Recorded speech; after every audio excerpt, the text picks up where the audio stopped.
Hello and welcome back to the Demis Hellen channel. We're back with the October Trance Arpeggio video. If you haven't seen the previous 6, you can check those out in the playlist that's on screen right now. But we're going to recreate a 16-bar loop one this time. And as usual, this is a do, not download episode, so we don't have any MIDI. So it's a follow-along tutorial, but that way you're going to learn and it's going to stick in the brain a lot better, and you can be able to apply that to your own arpeggios in the future. And just before we get started, as always, if you have any questions about what you see in today's video, please let me know down in the comments. So here we are. I'm just going to make this all a little larger, just so it accommodates the screen a little bit better. We're focusing in the blue here. This is the arpeggio. This is just to support the arpeggio so you can hear what it sounds like in context. It's not a complete track, it's just there to give you an idea and a balance of sound. And these two leads are identical as well. So we've got Pluck Super Good from my Plucks pack, so you can see them on screen now if you want to go to the shop, and also the Stab lead from the Leads pack as well, also available on screen. So let's put the headphones on and let's get started with the audio demo.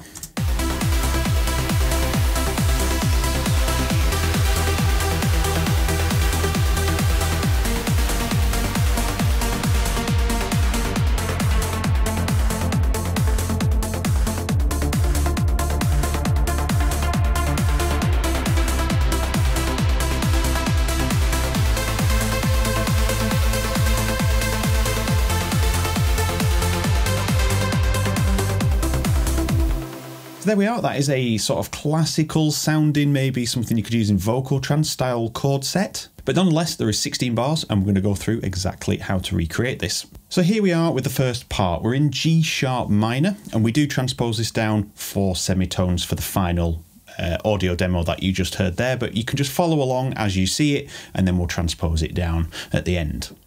So this is the rhythm that we've got, and I'm just going to show you how I got to this point with the bass. The bass is here. The top notes are here, so you can copy that pattern, and then the bottom notes are just a copy down to the same note. So again, down to, sorry, the F sharp there. And you can see we've got some overlapping notes here, and we'd have one here if we left it. Because it starts on the F sharp 2, I can get rid of the F sharp 1, and the same again there, and we have a nice loop.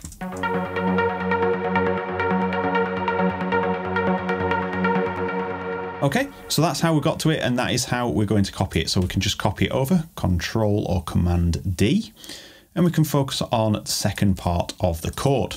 So I'm going to transpose the bass up to A, so I'm going to select everything so everything is moving. So we've got A sharp, sorry. And then instead of that being there, that is in the wrong key, we're going down to the C sharp there.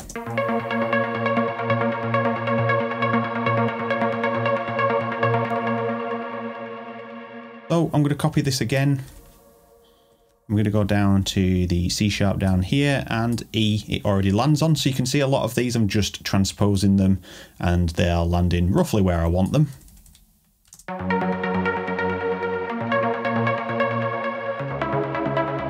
That's the nice drop in the melody. It sounds quite nice.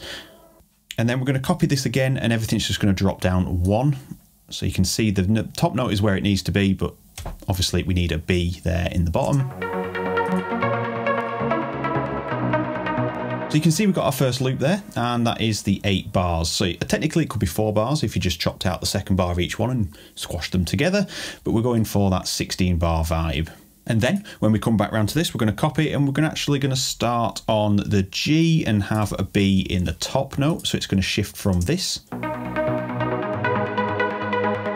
That sort of like really classic shift there to start the loop back round again. Kind of gives you an audible cue as a listener that the second portion of that melodic sequence is coming, and it's coming to an end as well.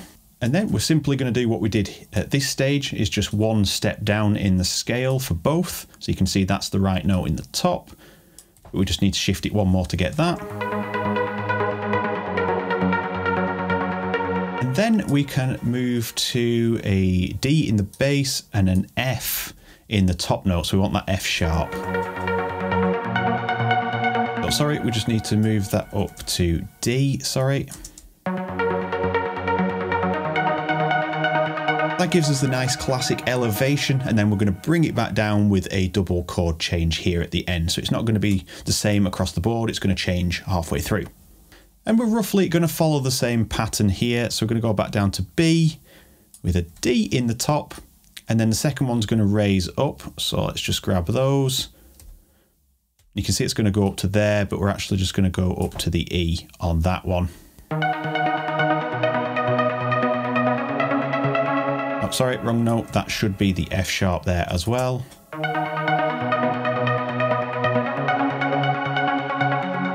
And then for the final tweak there on the note, I've just put a C sharp in there.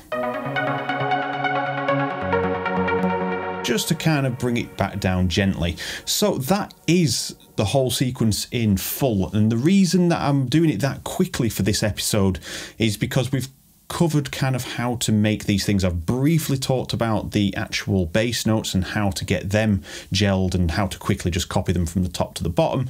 That's give us our melody, and obviously we've just got a singular top melody, sorry, that gives us our bass. But my aim for these videos is to give you sort of a template, a guideline to start with, something that you can then morph into your own melodic sequence. So for example, we could have these first ones, and I'm not going to do this for the whole thing, just going to quickly show you an example. We could have something where it maneuvers like this, so you're actually taking it up and bringing it down to the next bar, or the next two bars.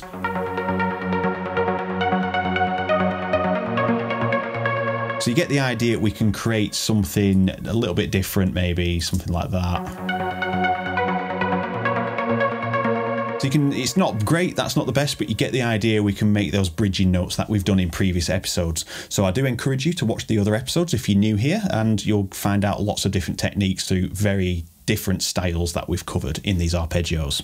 So the transposing part, and then we'll take a look at what audio plugins I've put on there just to kind of get in the ballpark area. So select everything. You can just press Ctrl A if you want to. I'm going to shift it down 4 notes. 1, 2, 3, 4. So you can see now it's going to show that there's wrong notes in there, and that's just because Scale Assistant's not set up correctly for it. So we can ignore them for now. I'll just change them back to velocity.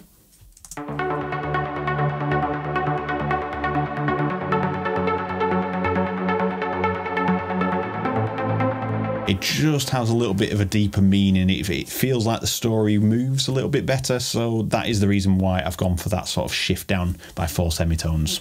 And I've just realised I haven't told you the key. It's E minor that we've shifted down to, so if I just put scales chords back on, over to the left we can see that we've got E, and you can see everything turns back to green, meaning it is in E minor now. So that is the key of that track. Now heading back here, we can just copy this down to this lead as well, and we have our final product. Let's just bring in the filter on and off with the mod wheel. Independently, the one we've been working with here, and then the stab.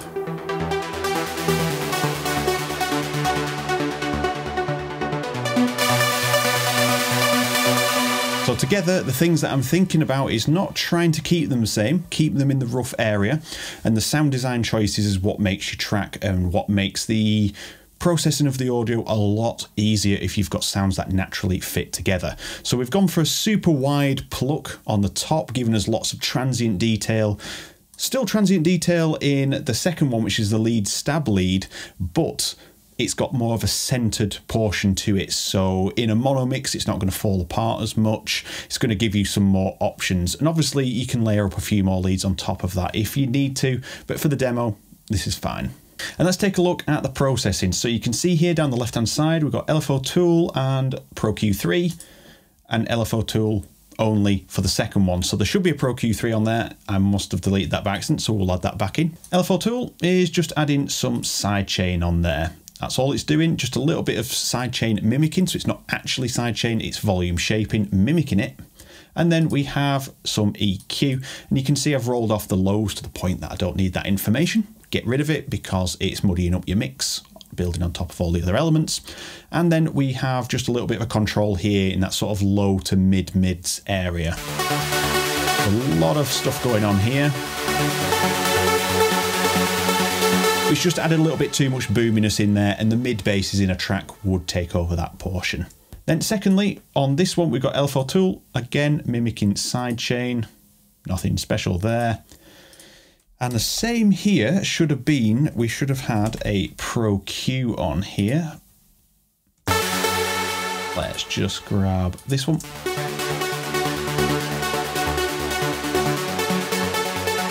what I'm going for is a clean sound without too much lows kind of clouding the bottom end up. So any further than that is going to start to sound a lot thinner. Again, so if we do that,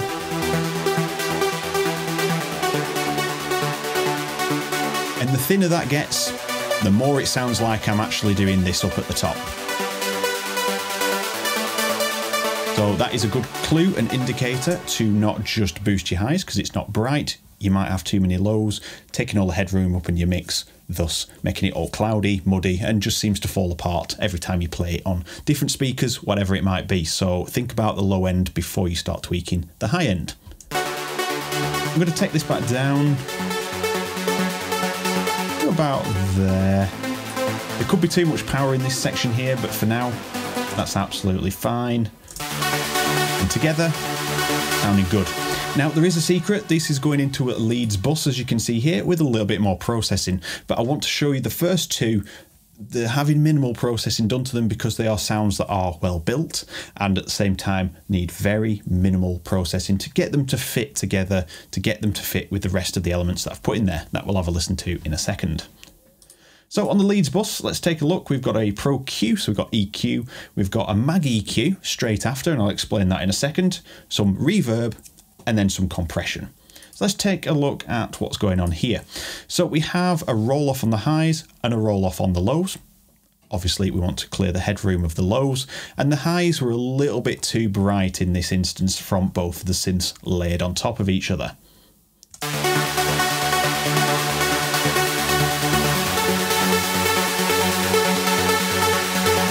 So a little bit too much going on in the high, so I've done a 6 dB roll off and just gently tamed them so they're not super bright, but they've lost a little bit of the sparkle on there, and that doesn't matter because Mag EQ is coming up.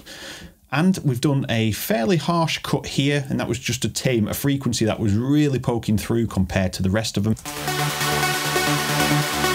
So you can hear I've just shifted it over because I didn't account for the actual shift of the octaves there, must not have changed this, but there are 2 points here where they're a little bit too much. So you have a couple of options. We can do that gentle cut in each lead like I did in that area just to bring them down so they're not too dominant, but they're still poking through. So just these two. If you're finding you're having to create a lot of these, then you need to go and reevaluate your sound design.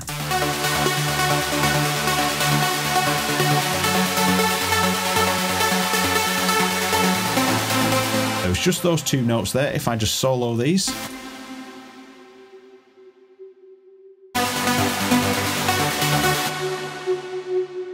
and then this one.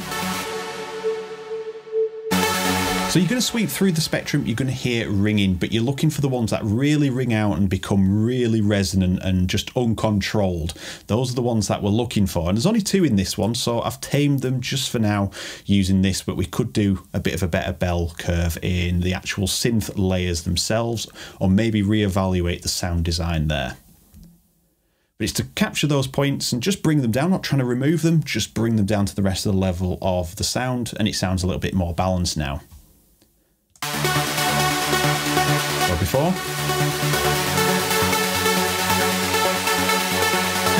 So it makes the sound a little bit thinner, a little bit narrower. So I might not do that. I might go for the smile cut, but it's just to show you exactly where we are with the sound. Mag EQ. So bear with me, it's a very small plug-in, this one. We've just put the air band on. You can see I've just turned air up to nearly maximum on the 40 kilohertz section there. Just to add that freshness back into the sound.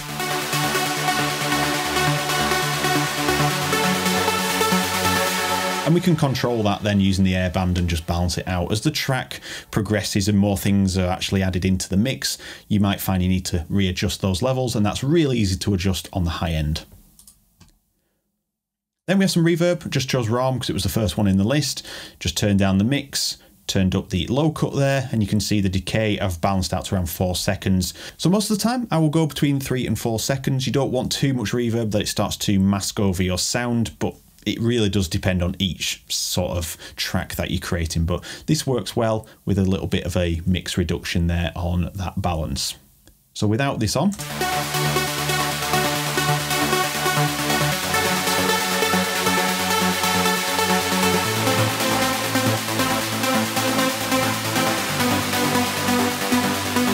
so I am I'm going to bring that down just a smidge, and the reason for that is because the reverb was after compression before, so it wasn't being affected by the compressor, but I thought compression will work better, and I never adjusted it. Finally, we have compression, so we just need to check this and bring it down a bit.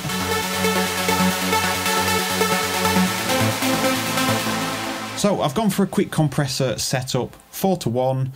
I've got a 1 second or 1 millisecond attack and a 0.6 millisecond release. So it's pretty fast how it's reacting to the sound and how quickly it's releasing as well. A little bit of makeup gain on there, and I'm aiming for sort of a -2 dB just to gel it all together with that reverb. So if we take the compression off as it's playing, you'll hear the role it's playing to actually bring out the reverb and glue the sounds together. So this is off at the moment.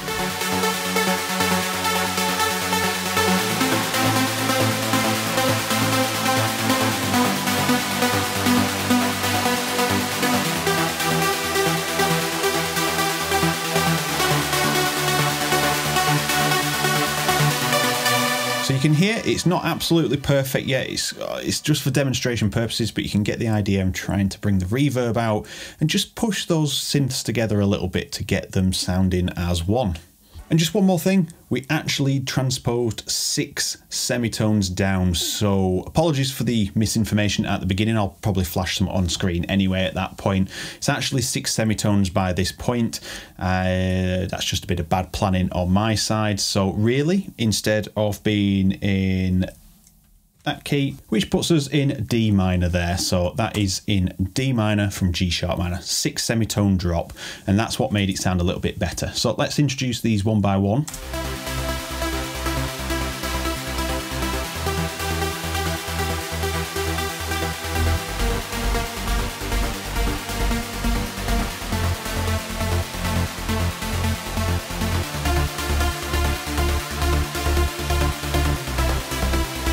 And then the percussion.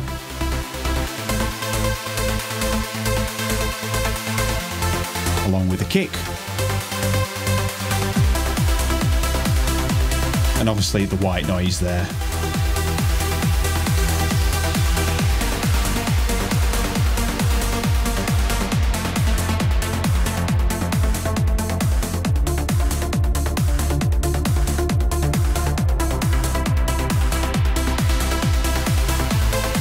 I'm just controlling the filters on the presets using the mod wheel on here on the keyboard.